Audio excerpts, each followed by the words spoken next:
Hello, everybody. Thank you for joining us once again live here from the Republican Party of Texas Convention. I'm Brandon Waltons, managing editor of Texas Scorecard, and sitting with me right now is State Senator Brandon Creighton, another Brandon, a fellow Brandon. Quick, how many people have given the "Let's go Brandon" joke when they meet you or anything like that? It's nonstop, and I'll take it. Yeah, exactly. I wanted to have a quick conversation with you on two big things. One, your role as a state senator and some of the stuff that we expect to see next session. But two, and I'll start with this, you are the chair of 2022 Victory effort. What exactly is the Republican Victory effort? How is that different from what the party does? So it's tied into the effort and coordinated with what the party is working on. In fact, the Texas Victory effort, Victory is the statutory super PAC that every state has under their party system. Mm-hmm. And so the differences and the nuances are that there's a 50% discount on postage for the mail distribution. So there's quite a bit of headway that you can make by raising money for Victory and deploying that money, leveraging it the right way for mail for our Republican primary candidates. Interesting. And then, of course, in campaigns, right, it's every cent that you can save matters. When you look forward to November, are you concerned about Democrats making footholds here in Texas?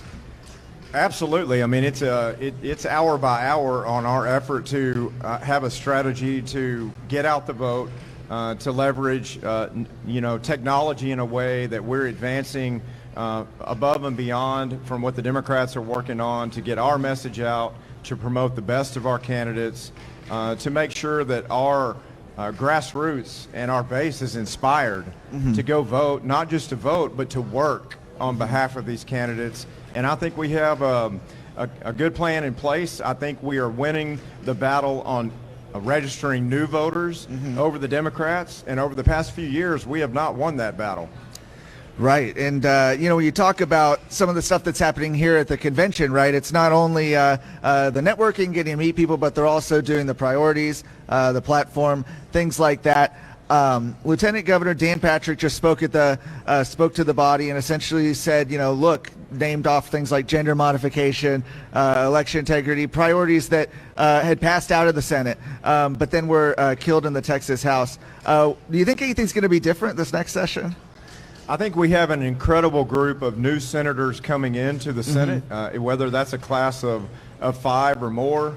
I'm very encouraged about these new faces coming in and the agenda that we can continue to advance. I think the Senate has done a great job on its legislative priorities. There's always unfinished business, and the election integrity bills, we pass good bills, but they can always be stronger. So We're going to go back again, as we have in past sessions, and make sure that we have the strongest election integrity bill in the country, and that more people can vote and no one can cheat.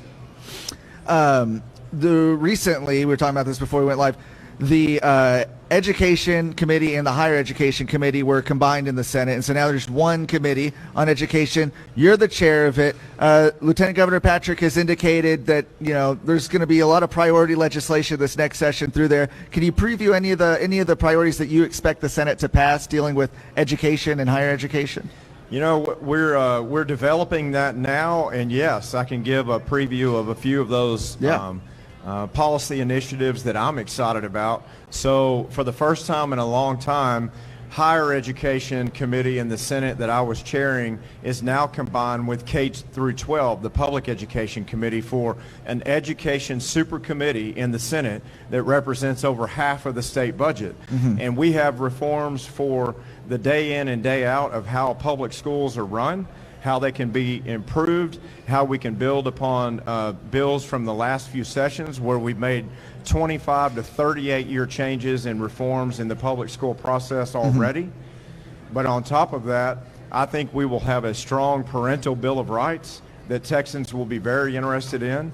I think we're talking about some choice provisions that allow families to drive outcomes for their kids rather than schools driving those outcomes by zip code. And I think that aside from that, at the higher education, at the university level, we'll be addressing some reforms that are much needed on some archaic ways that those universities are managed as we work to fill this middle skills gap that COVID shined a bright light on. If we're going to continue to boast that we're the economic engine of North America, we've got to make sure that our skills gap in our workforce is ready. Part of the frustration you'll hear from folks is, as the budget goes up, more money goes to higher education, public education, right? And some Texans don't feel like they're seeing the return on that, and yet it seems like there's more and more money going into there. What would be your response to that kind of criticism? Well, I think we can lean up on efficiencies in the way that we fund public schools and the higher education level, and we can redeploy some of the old ways that we built those formulas for performance-based funding based on success. And if there's not success, well then there are differences of opinion on exactly how those changes are implemented. But at the end of the day, our taxpayers deserve it, our parents deserve it, and the results that we need to see in closing these gaps from COVID and before, it demands it. Last question, putting your victory chair hat back on. Do you think, like Chairman Matt Rinaldi said just a moment ago, that there'll be a red wave in Texas this November? I think there will be a red wave, a red tsunami. I think it's going to be a watershed year. We're very excited about that. It certainly depends on our work ethic, on our preparation, on our strategies. It depends on the rhetoric that we use and the way that we go out and we reach these independent voters that now feel like and know that they made a serious mistake giving Joe Biden any confidence whatsoever. And I think we have these incredible opportunities, and that we'll converge on that and produce some great results. But it's up to us. Absolutely. Well, thank you so much for joining us, Senator. Thank you for those tuning in. Again, we have more coverage from the Republican Party of Texas Convention at TexasScorecard.com. Thank you. Thank you.